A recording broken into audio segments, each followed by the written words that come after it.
কোনো হাসপাতাল চত্বরে যদি এমন দৃশ্য দেখেন তবে নিশ্চয়ই আপনার গা শিউরে উঠবে, অথবা আপনি হতবাক হয়ে বলবেন এ কেমন হাসপাতাল যেখানে নিরাপদে মশারা জন্ম নেয়।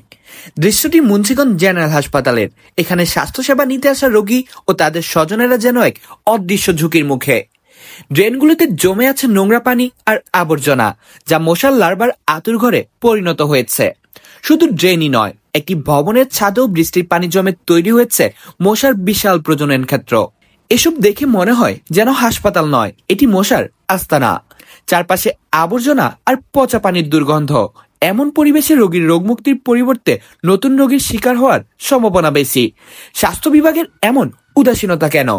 কেন স্বাস্থ্যসেবার এই স্থানীয় চরম অব্যবস্থাপনা? এটি কি শুধুই একটি হাসপাতালের চিত্র, নাকি জেলাবাসীর স্বাস্থ্য ব্যবস্থারই প্রতিচ্ছবি? জরুরি ভিত্তিতে এই সমস্যার সমাধান না করলে ডেঙ্গু সহ নানা পানিবাহিত রোগের সংক্রমণ বাড়তে পারে। রোগীরা এখানে আসে জীবন বাঁচাতে, কিন্তু তাদের জীবনই যদি ঝুঁকির মুখে পড়ে তবে এর দায়ভার কে নিবে? কামরুল হাসান সাফিন, মুন্সিগঞ্জ টিভি।